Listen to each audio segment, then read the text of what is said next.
श्री गुरु ब्रह्म महिमालेख शरण। श्री गुरु ब्रह्म महिमालेख शरण। श्री गुरु ब्रह्म महिमालेख शरण। गुरु कृपा यूट्यूब चैनल तरफरु मु ज्योतिष और वास्तुशास्त्री श्री अपर्ति महारणा हार्दिक अभिनंदन जनाई आरंभ करने को जाऊँगी।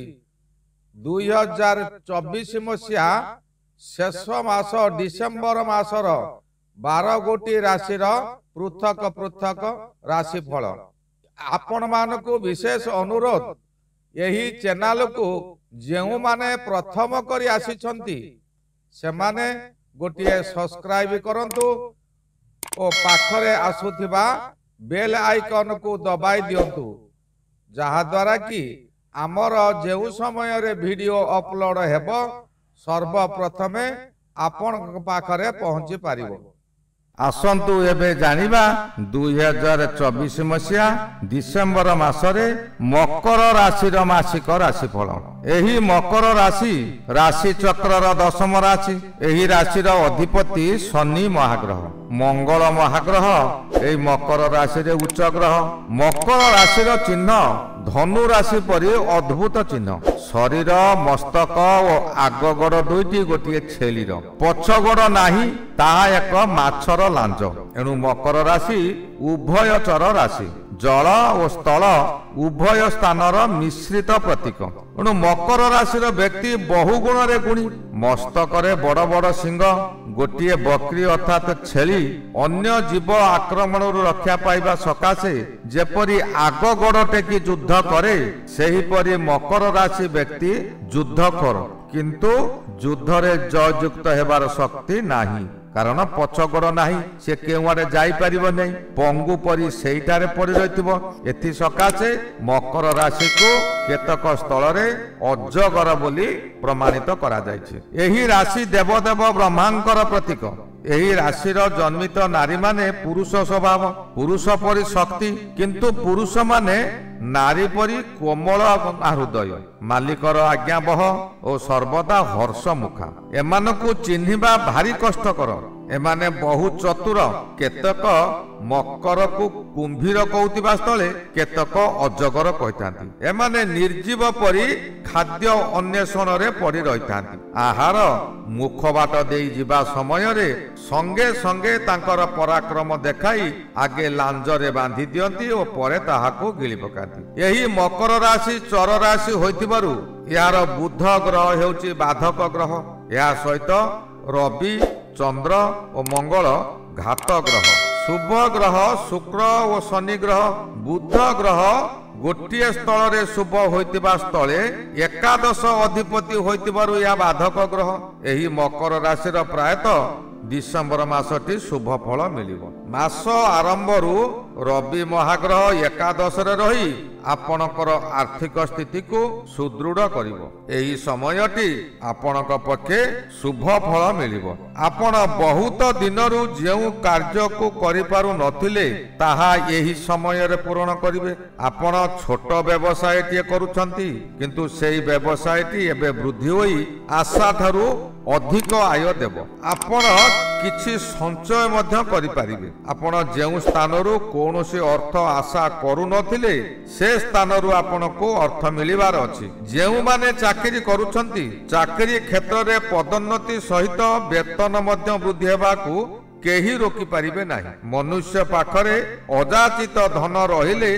तांकर चाली चलन रे परिवर्तन आसी जाय। धरा को सरा भली ज्ञान करंती। एही समय रे अधिक आशा करी जुआ लॉटरी रे अर्थ लगाई पारंती जहा द्वारा प्रथमे प्रथमे आपणकर अधिक लॉटरी लागि जाय पारे बहुत अर्थ आसी पारे किंतु आपण सेही अर्थ उपरे आशा न रखी निज कर्म उपरे भरोसा करंतु।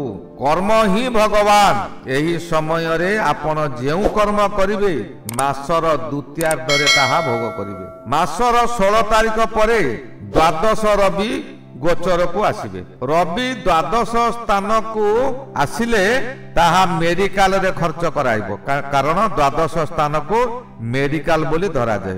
एणु आपणकर मेडिकल रे बहु अर्थ व्यय हबो। ତଥାପି ଆପଣଙ୍କର ପୂର୍ବରୁ ଲଟେରୀରେ ଲଗାଇଥିବା ଅର୍ଥ ଆସିବ ଆସିବ ବୋଲି ମନରେ ଗୋଟେ ଆଶା ଥିବ। ସେହି ଆଶାକୁ ରଖି ଆପଣ ଖର୍ଚ୍ଚ କରି ଚାଲିବେ, ଗର୍ବ ଓ ଅହଙ୍କାରରେ ଖର୍ଚ୍ଚ କରିବେ। ଧୀରେ ଧୀରେ ସମସ୍ତ ଅର୍ଥ ଶେଷ ହେଲା ପରେ ସେହି ଲଟେରୀ ଆଶାରେ ଆପଣ ଧାର କର୍ଜ ମଧ୍ୟ କରିଯିବେ, କାହିଁକିନା ଲଟେରୀ ମିଳିବ ମୁଁ ପଇସା ସୁଝିଦେବି। ଶେଷରେ ଲଟେରୀରୁ କିଛି ମିଳିବ ନାହିଁ, ଧାର କରଜରେ ବୁଡି ରହିବେ। ଅବଶ୍ୟ ପଞ୍ଚମରେ ବୃହସ୍ପତି ଗୋଚରରେ ଭ୍ରମଣ କରୁଛନ୍ତି, କିନ୍ତୁ ସେ ବର୍ତ୍ତମାନ ବକ୍ରି ଅଛନ୍ତି। ବକ୍ରି ଅର୍ଥ ପରିଭ୍ରମଣ। ଏହି ସମୟରେ ସେହି ରାଶିରେ ପରିଭ୍ରମଣ କରି ଆପଣଙ୍କର କର୍ମର ଫଳ ଦେଉଛନ୍ତି। ସେ ଯେଉଁ ନକ୍ଷତ୍ରରେ ରହିବେ ସେ ନକ୍ଷତ୍ରର ଫଳ କେଉଁ କେଉଁ ନକ୍ଷତ୍ର ଉପରେ ଦୃଷ୍ଟି ପଡୁଛି ସେହିମାନଙ୍କର କର୍ମଫଳ ତାହା ପରୀକ୍ଷା କରିବେ, ପୁଣି ମାର୍ଗୀ ସମୟକୁ ତାର ଫଳ ଦେବେ। ଏଣୁ ସର୍ବଦା ଶୁଭ କର୍ମ ମାନ କରନ୍ତୁ। ବୃହସ୍ପତି ଗ୍ରହକୁ ଲକ୍ଷ୍ମୀ ଗ୍ରହ ବୋଲି କୁହାଯାଏ। ଶାସ୍ତ୍ରରେ ଅଛି ଆଚାରେ ଲକ୍ଷ୍ମୀ। ଆପଣ ସତ୍କର୍ମ ଓ ସୂଚିମନ୍ତ ରହି ଦେବଭକ୍ତି ପିତୃମାତୃ ଭକ୍ତି କଲେ ଆପଣଙ୍କୁ ଶୁଭ ଫଳ ମିଳିବ, ନଚେତ୍ ଅଶୁଭ ଫଳ ମିଳିବ। ଅବଶ୍ୟ ଏହି ସମୟରେ ଅଶୁଭ ଫଳ ମିଳି ନପାରେ, ପରବର୍ତ୍ତୀ ସମୟରେ ମିଳିବ। ଏହାର ଏକ ବିଶେଷ କାରଣ ଅଛି। ପଞ୍ଚମ ବୃହସ୍ପତି ଶୁଭ ଫଳ ଦିଅନ୍ତି। ଆପଣ ଯାହା ଶୁଭ କର୍ମ କରୁଛନ୍ତି ସେହି ଫଳ ତତ୍କ୍ଷଣାତ୍ ମିଳିବା ସ୍ଥଳେ ଯେଉଁ ଅଶୁଭ କାର୍ଯ୍ୟମାନ କରୁଛନ୍ତି ସେହି ଅଶୁଭ ଫଳମାନ ଗଚ୍ଛିତ ହୋଇ ରହିବ। ଯେଉଁ ସମୟରେ ବୃହସ୍ପତି ଗୋଚରରେ ଅଶୁଭ ସମୟରେ ଥିବେ ସେହି ସମୟରେ ଏହି ଅଶୁଭ ଫଳକୁ ସେ ପ୍ରଦାନ କରିବେ।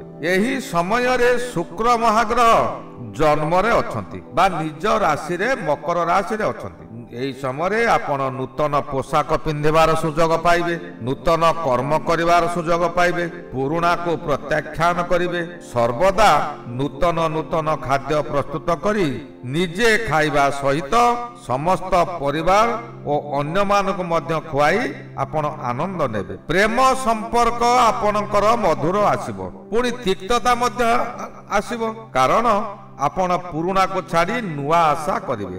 ଏହି ସମୟରେ ପ୍ରେମିକା ହେଉ କିମ୍ବା ନିଜ ସ୍ତ୍ରୀ ହେଉ ଅଶାନ୍ତି ହେବା ସ୍ୱାଭାବିକ। ସର୍ବଦା ନୂତନ ଶଯ୍ୟାରେ ଶୟନ କରିବା ଯାହା ବି ହେଉ ଆପଣଙ୍କର ଏହି ମାସଟି ଶୁଭ ଫଳ ନିଶ୍ଚୟ ମିଳିବ, କିନ୍ତୁ ଆପଣ ମନକୁ ନିୟନ୍ତ୍ରଣ କରନ୍ତୁ, ସତ୍ ପଥରେ ଚାଲନ୍ତୁ, ନଚେତ୍ ଶନି ଗ୍ରହ ବହୁତ ପୀଡ଼ା ଦେବେ। ଶନି ଆପଣଙ୍କର ମକର ରାଶିକୁ ଦ୍ୱିତୀୟରେ ଭ୍ରମଣ କରୁଛନ୍ତି। ଏବେ ମକର ରାଶିକୁ ଶନି 7.5 ଚାଲୁଛି। ଏହି ସମୟ 7.5ର ଶେଷ ସମୟ। ଶନି ବକ୍ରି ଥିଲେ ଏବେ ମାର୍ଗୀରେ ଚଳୁଛନ୍ତି। ଆପଣ ଯେତେବେଳେ ଯେତେ ଧର୍ମ କାମ କରିଛନ୍ତି ତାହାର ଫଳ ଏହି ସମୟରେ ଦେବେ।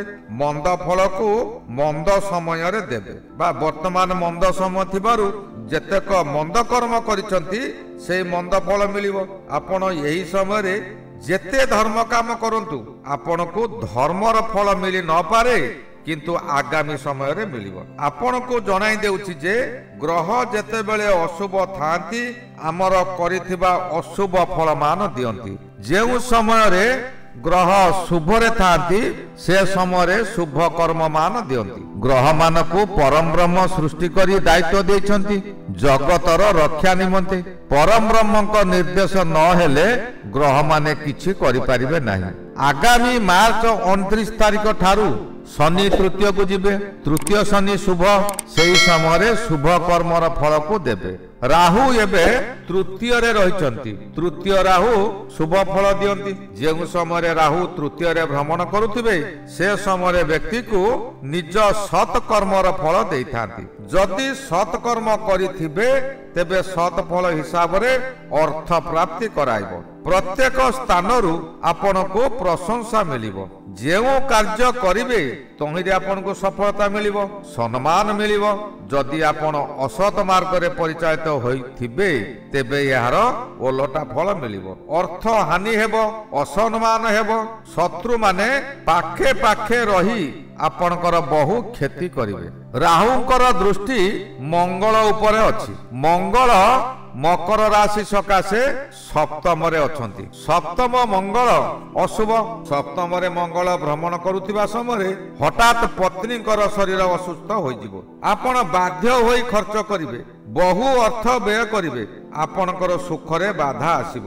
ପତ୍ନୀ କଳହ କରିବେ କିମ୍ବା କୌଣସି ନାରୀ ଆପଣଙ୍କୁ ବିପଦରେ ପକାଇ ଅପଦସ୍ଥ କରାଇବେ। ଏହି ସମୟରେ ମାଲି ମକଦ୍ଦମା ହୋଇପାରେ। ରକ୍ତ ଜନିତ ରୋଗ ଅର୍ଥାତ୍ ବ୍ଲଡ ପ୍ରେସର ଆପଣଙ୍କର ବଢିଯିବ। ଆପଣ ପାଗଳ ପ୍ରାୟ ହୋଇଯିବେ।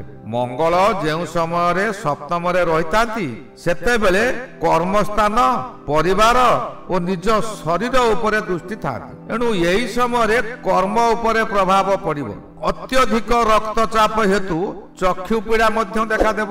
ପରିବାର ମଧ୍ୟରେ କଳହ ହେବ। ନିଜେ କଣ କରିବେ ତାହା ସ୍ଥିର କରିପାରିବେ ନାହିଁ। ବହୁ କଷ୍ଟ ଭୋଗିବେ। ଏହି ସମୟରେ ଆପଣ କିଛି ଯଜ୍ଞାନୁଷ୍ଠାନ କରନ୍ତୁ। ଯଜ୍ଞାନୁଷ୍ଠାନ ଦ୍ୱାରା ଆପଣଙ୍କୁ ଶୁଭ ଫଳ ମିଳିବ। ଆପଣଙ୍କର ମନକୁ ସ୍ଥିର ରଖନ୍ତୁ। ସତ୍ ମାର୍ଗରେ ଚାଲନ୍ତୁ। ମିଠା ମିଠା କଥା ଲୋକମାନଙ୍କୁ କୁହନ୍ତୁ। ଏହି କଥା କହିବାର ଶକ୍ତି ହେଉଛି ବୁଧ ଗ୍ରହ। ବୁଧ ଗ୍ରହ ଶୁଭ ଅଶୁଭରୁ ଆପଣଙ୍କର କଥା କହିବାର ଶୈଳୀ ଜଣାଯାଏ। ବୁଧ ଏକାଦଶରେ ଭ୍ରମଣ କରୁଛନ୍ତି। ଆପଣଙ୍କର ଖାଲି ଲାଭ ହିଁ ଲାଭ ହେବ। ଆପଣଙ୍କର ଭାଗ୍ୟ ଘର ଖୋଲିଯିବ। ଭାଗ୍ୟ ଲକ୍ଷ୍ମୀ ଆପଣଙ୍କ ଉପରେ କୃପା ଦୃଷ୍ଟି କରିବେ। ପୂର୍ବ ରାଗ ରୁଷା ସବୁ ଭୁଲି ପରିବାର ମଧ୍ୟରେ ଖୁସିର ଲହରୀ ଖେଳାଇବ। ଅଚାନକ କେଉଁଠାରୁ ଖୁସି ଖବର ପାଇ ମନରେ ଆନନ୍ଦ ପାଇବେ। ଯେ କୌଣସି ବ୍ୟବସାୟ କଲେ ମଧ୍ୟ ଆପଣ ଖାଲି ଲାଭ ହିଁ ଲାଭ ପାଇବେ। କିନ୍ତୁ ମନକୁ ଶାନ୍ତ ରଖନ୍ତୁ। ଗ୍ରାହକ ମାନଙ୍କ ସହିତ ଭଲରେ କଥା ହୁଅନ୍ତୁ। ତାଙ୍କର ମନ ଜିତନ୍ତୁ। ଏହି ସମୟରେ ଆପଣଙ୍କର ପୁରୁଣା ଶତ୍ରୁମାନେ ମିତ୍ର ପାଲଟି ଯିବେ। ସେମାନେ ଆପଣଙ୍କ ସହିତ ମିଶି ଆପଣଙ୍କର ଗୁପ୍ତ କଥାକୁ ସେ ଦେଖିବେ। କେତୁ ମହାଗ୍ରହ ଏହି ସମୟରେ ନବମରେ ଭ୍ରମଣ କରୁଥିବେ। ନବମ କେତୁ ଅଶୁଭ ଫଳ ଦେବେ ସତ, କିନ୍ତୁ ଶନି ଯେହେତୁ ବର୍ତ୍ତମାନ ଅଶୁଭରେ ଅଛନ୍ତି କିନ୍ତୁ ରାହୁ ଶୁଭରେ ଅଛନ୍ତି। ଶନି ରାହୁଙ୍କ ପ୍ରଭାବରୁ କେତୁର ଫଳ ନ୍ୟୁନ ହେବ। ତଥାପି ଆପଣଙ୍କର ଶତ୍ରୁମାନେ ଆପଣଙ୍କ ପାଖେ ପାଖେ ରହି ବହୁତ କ୍ଷତି କରିବାକୁ ଚେଷ୍ଟା କରିବେ। ବହୁ ଆଶା ଦେଖାଇବ କିନ୍ତୁ ଶେଷରେ ନିରାଶ କରିଦେବ। ଆପଣ କୌଣସି ଜିନିଷ ଉପରେ ଆଶା ରଖନ୍ତୁ ନାହିଁ। ଧନ ଉପାର୍ଜନ ସକାଶେ ଆପଣ ବିକଳ ହେବେ କିନ୍ତୁ ଯେଉଁ କାମରେ ହାତ ଦେବେ ତାହା ହୋଇପାରିବ ନାହିଁ। ଏହି ଗଲା 2024 ମସିହା ଡିସେମ୍ବର ମାସରେ ମକର ରାଶିର ମାସିକ ରାଶିଫଳ। ଏହାର ପରବର୍ତ୍ତୀ ରାଶି କୁମ୍ଭ ରାଶି ବିଷୟରେ ଆଲୋଚନା କରିବା। ସେ ପର୍ଯ୍ୟନ୍ତ ବିଦାୟ ଦିଅନ୍ତୁ। ଶ୍ରୀ ଗୁରୁ ମହିମା ଅଲେଖ ଶରଣ। ଶ୍ରୀ ଗୁରୁ ମହିମା ଅଲେଖ ଶରଣ। ଶ୍ରୀ ଗୁରୁ ମହିମା ଅଲେଖ ଶରଣ।